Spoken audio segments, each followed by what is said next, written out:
Hey guys, just another quick video. I've got rid of my 530D60. I'm now driving a Q7. The battery in it is original and it's quite old. It's nearly 10 years old or more. And I've had a bit of a flat battery issue of late, so I'm going to swap the battery out in this Q7. It is a 3-litre TDI V6 S-Line. So I popped out today and got myself a Lhasa battery for it.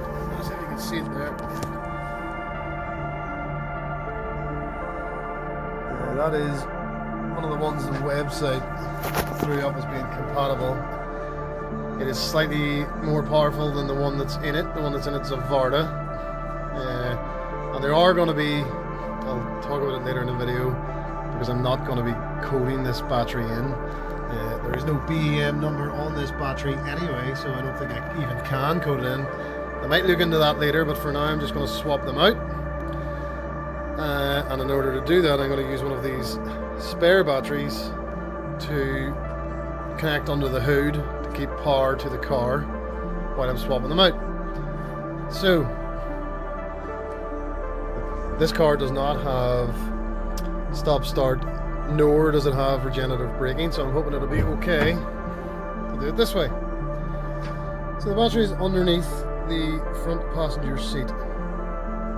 Let me get that bulb out of here. So I'll get that mat out, and I'll lift the wee plastic clips and show you how I'm going to adjust this seat. So the first thing you're going to do is, well, make a bit of space on the back seat. This is just in directly behind the front passenger seat, and this seat is going to hinge backwards and lie on top of the back seat. So what I need to do is move that mat as well. Apologies, the light isn't great. So these little plastic things on the runners of the seat need to come off. Not 100% sure how it just seems to pull off. Otherwise they might break, I think, when you go to tilt the back seat back. There may be a specific way to get them off, but mine seem to just pull out without any hassle. So, and then you end up with the back seat looking like that. As you can see, there are, I don't know if you can see, there's a hinge there which will allow that seat to tilt back. You do not need to take those bolts out at all because it is on a hinge there. So, once that's ready, go to the front again.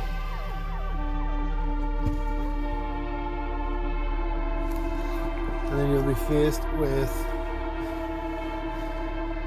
two little clips here. Should be able to pull them up. There's that one out, I think. Okay. Just lift it up. Expose that bolt there. That one was even easier. That one exposed.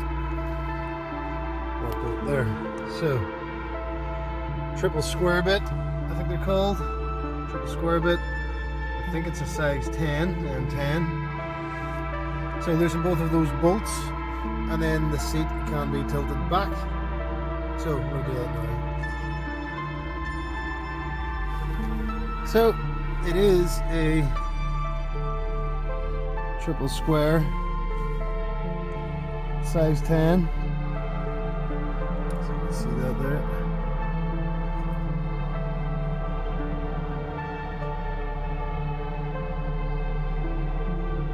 So, size 10. I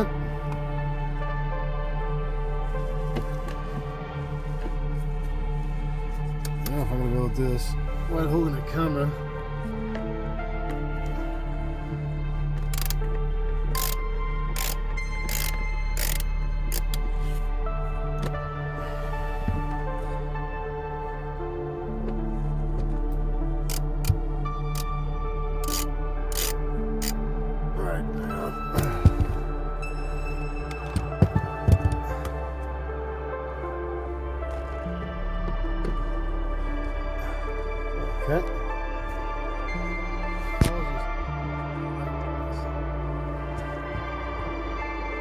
one-handed working, trying to balance the light.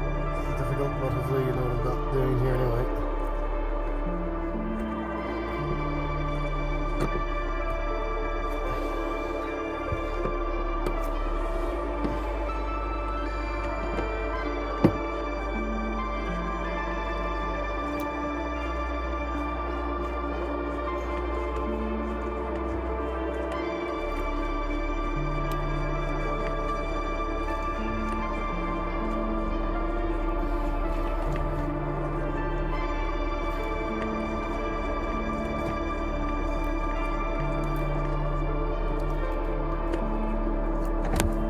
Okay, there's that one out. I'm going to set, I think they're both identical, but I'm going to set one on that side and one on the other side, just to be sure. They go back in the same place.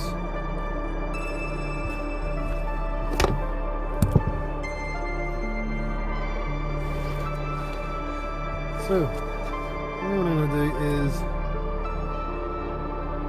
move the seat forward. Try and create as much space as possible. I'm going to lean the backwards forward too. See if I can get this up a good bit. Right.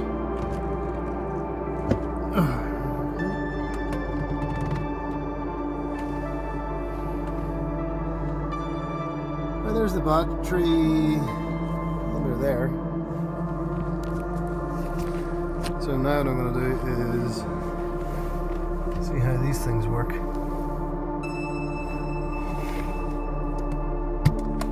You just pull the bottom of it and it pops off. There's one there too.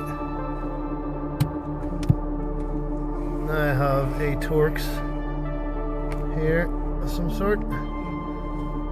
Let's see it there. Not sure what it is. I'll get it now so that I can lift that bit of carpet up out of the way. The battery's underneath there anyway, so that's access. That's how you access it, and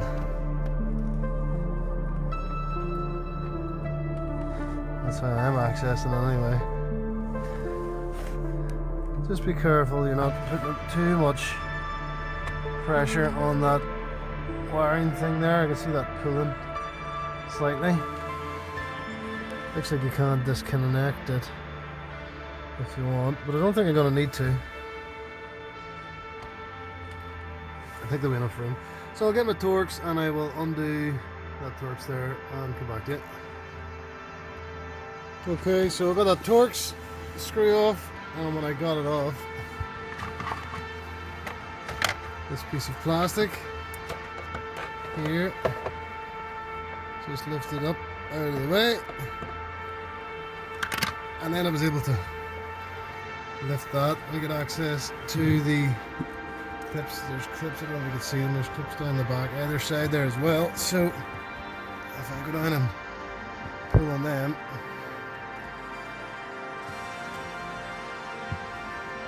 there's one off.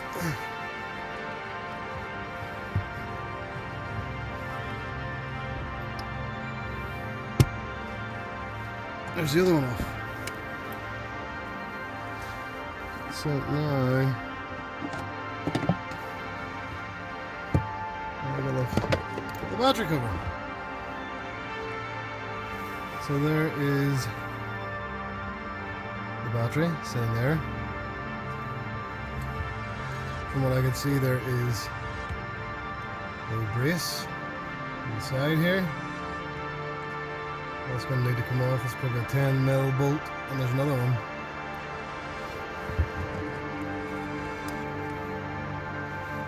So let's see. You can see it down there. See that bar sticking right up. Let's see if I can get a better view of it. There it is, I'm right above it. That's probably 10mm too, so I'm going to need to take both of those off. Once I remove that brace there, then the one in the middle, I'll disconnect the negative terminal first.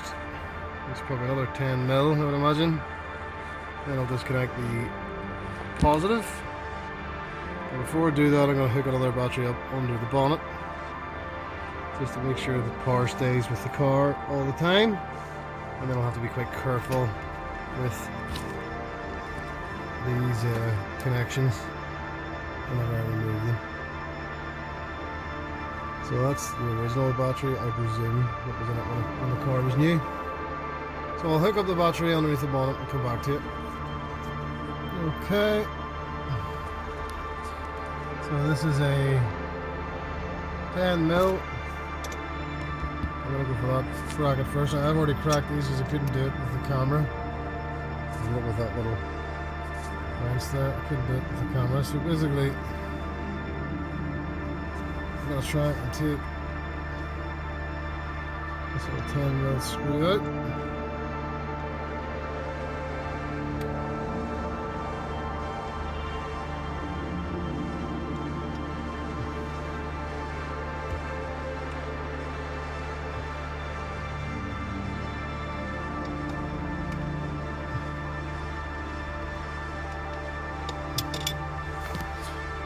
Okay, that's that. Alright.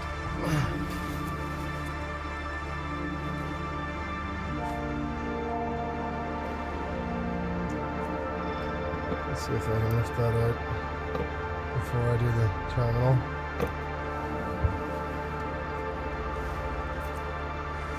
No, I'm gonna have to get that terminal off before I get that one out. The terminal's in the way for that one. So I'll go for that one down there that you probably can't really see. It's down in there. So I'll bracket.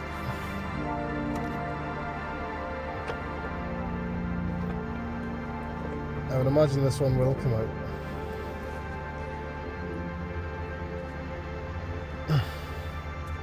Neither of these were that tight actually, I have to say. I'm not sure how tight they're supposed to be.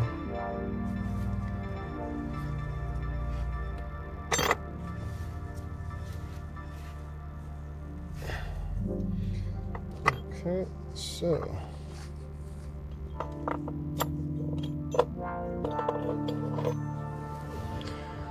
that just sits down there.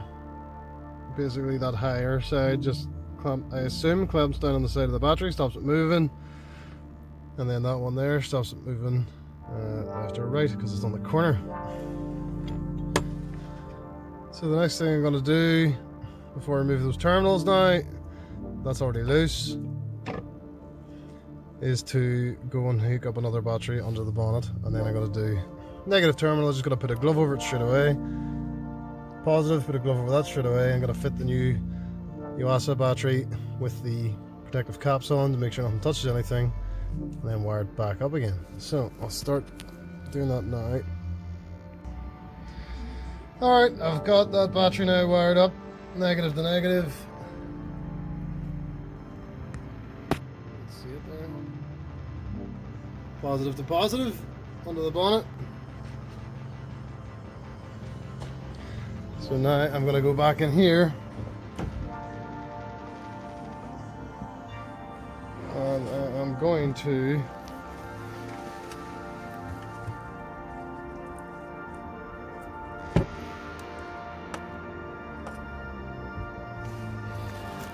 disconnect those two terminals. I think that's just a 10mm negative. Do negative first, then I'll do the positive. I'm going to put some gloves over them, tie them tight while I'm working just to make sure nothing touches anything it shouldn't, and then I'm going to lift that battery out. Apologies, there's no chance of me holding the camera and lifting that battery out at the same time. It's going to take both hands, and I'm at a bad angle here and I can't even open the door all that wide, so I imagine I'll struggle on this bit. I'll also disconnect that little vent hole there and reconnect it to the new one when I put it in. So disconnect those, cover them up with gloves, lift this battery out, put the new one in. So I'll do that now. Okay, there's the old battery out, and there's the new Sama battery in. The Sama battery's a bit bigger. As you can see, I have cable type gloves around those two terminals.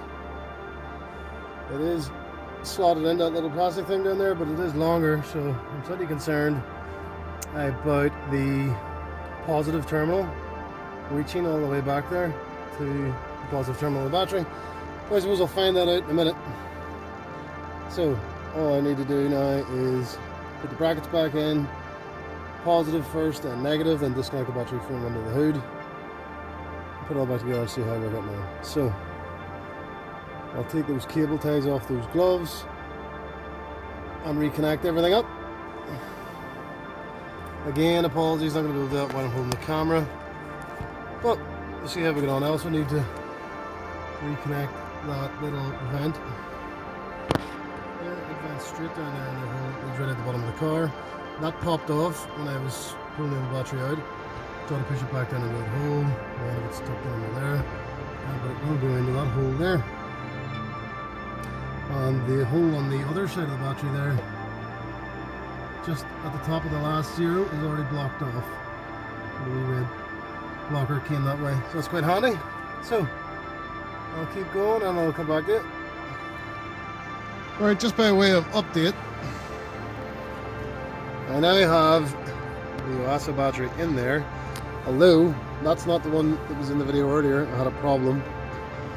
The one that they originally gave me was 39 centimeters long versus the one I took out of the car, which was 34 centimeters long, and I didn't realize until I put it down into that hole, and then the positive lead there coming out of that center piece would not reach,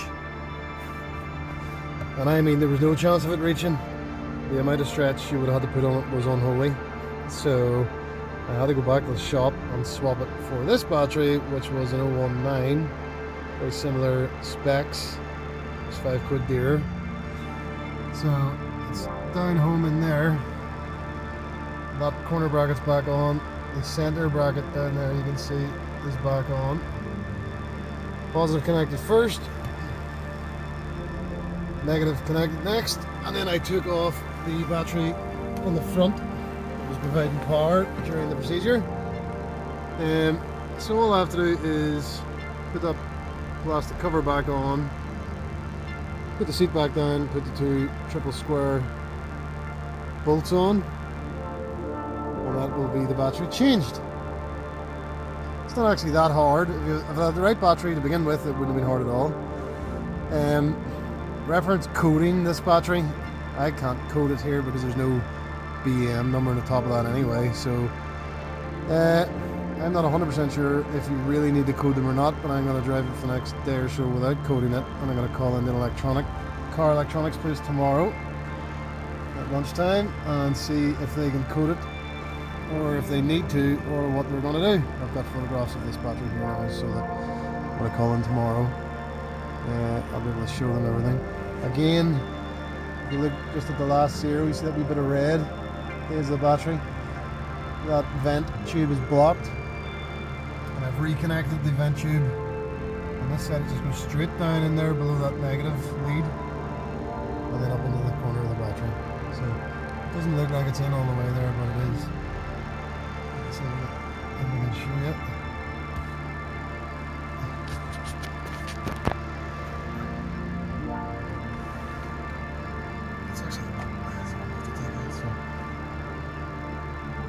It's in as far as it wants to go anyway.